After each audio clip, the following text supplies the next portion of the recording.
Now, from good old Ireland, we turn to the Red Legs Command Performance Gang at 937 and say thanks to APO 849, where Corporal Wen Warren and Sarge Pollard say 3 things created by the war will never be forgotten: the Jeep, sad sack, and command performance. As kind words, gentlemen. Thank you. Hello to Bunk, Slick, and Zeke in New Guinea. No, you don't sound a bit bushy to us boys, but stay away from that Barracks 13. Greetings to Private Anton Gaspitch at 958. Joe and the Bull Gang at 615. Hello, Garfield and friends at 972. Grand Rapids, Dunn and the Gophers at 825. And Canadian Corporal Bob Brown on Prince Edward Island. In honor of all of you, Command Performance proudly presents the favorite at scores of APO and FPO numbers, that distinguished actor and guardhouse lawyer, Cliff Nazaro.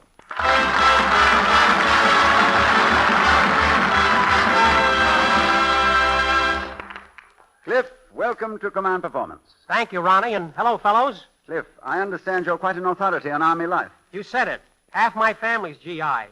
And they write me all about the Army. Well, then, let's imagine that you're Private Cliff Nazaro and I'm Lieutenant Colman. Make it Colonel, Colman. I want to meet the right people. All right. Private Nazaro, you're on guard duty tonight. Can you recite the general orders? Yes, sir. Recite order number 1. To take charge of this post and all government property in view. Right. Order number 2. To walk my post in a military manner, keeping always on the alert, and observing the counter-orders felt, bringing out the cavalries, stand back when I take a gun of purpose, and ready to fall asleep within sight of hearing. That's very good. Now, what did you say?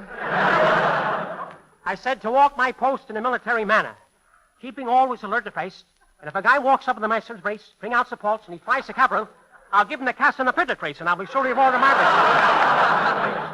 And they'll do it to you, too. I know, but don't you think it would be better if No.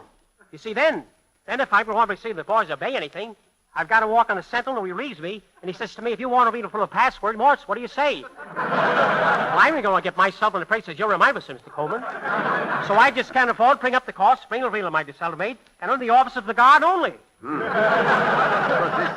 This man is definitely officer material. Private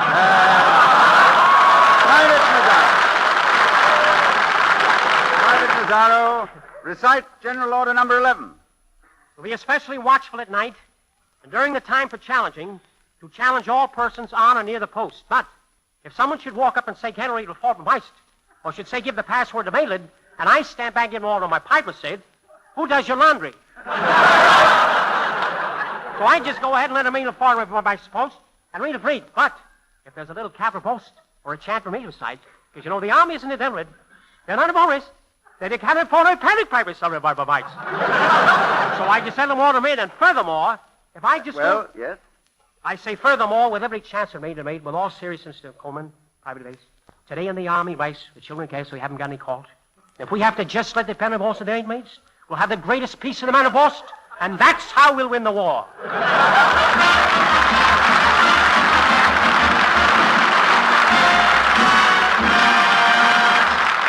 Thank you, Cliff Nazaro. For a moment there, I was suspicious. I thought he was giving me double talk. Well, at APO 929, Silver Oak Leaves Lester Henderson says, toss an orchid to our gang from Savannah, Bainbridge, Hinesville, and Atlanta. And just call us the Ack-Ack Crackerjacks. Cutting over to the Atlantic beam, we're calling Privates Chamberlain and Bean at 812. And using the Golden Gate beam for a hello to old fighter control Billy Bowling and the Ginny Sims fan club on New Guinea. At APO 709, they say, what's Hollywood got that we haven't got, and we do mean Ginny Sims? Ah, yes, Ginny Sims. Well, we understand what you fellas mean, but we'll have you understand that she's here tonight. Gentlemen of the United Nations, Command Performance welcomes your girlfriend, Ginny Sims.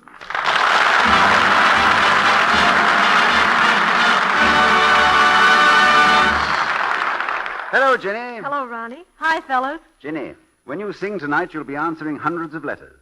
But let's turn the spotlight on this one from Lieutenant J.G. Tomlinson. Oh, that's the boy from St. Louis, isn't it? Yes, go ahead and read it, Ginny. All right, I'll read the first part. Dear Command Performance, Some night, try and squeeze in something for all the guys who grew up along that good old Mississippi.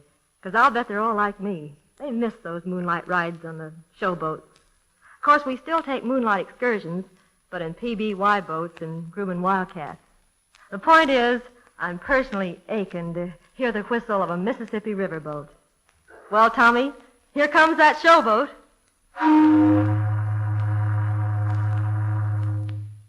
And here's the rest of that letter. Take us all back to St. Louis for a few minutes by serving us the finest dish we can think of. Ginny Sims and the St. Louis Blues. Well, gather around, gentlemen, and here it comes.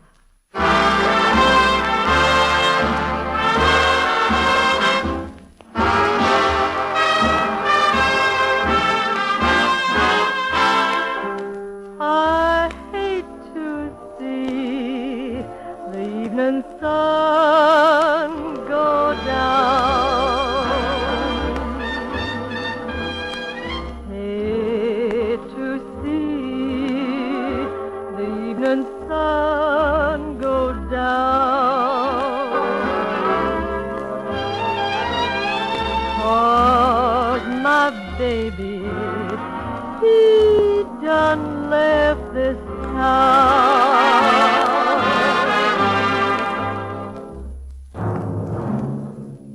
St. Louis woman with her diamond ring. Oh, that man all around by her apron string. Oh, what was harder? And for store-bought hair, the man that I love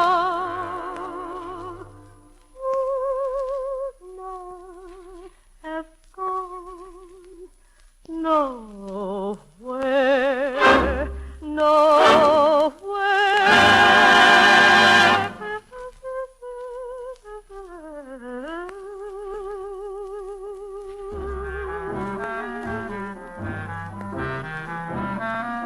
Got the St. Louis blues, just as blue as I can be.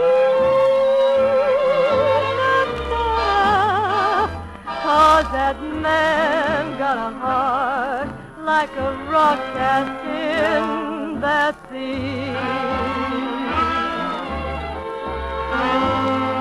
Or else he wouldn't have gone so far from me.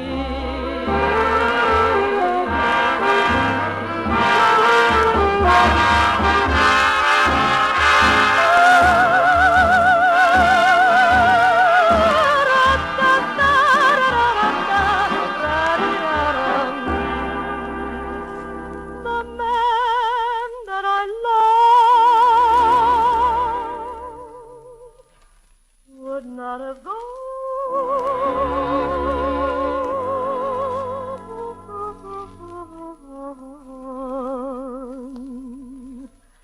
nowhere.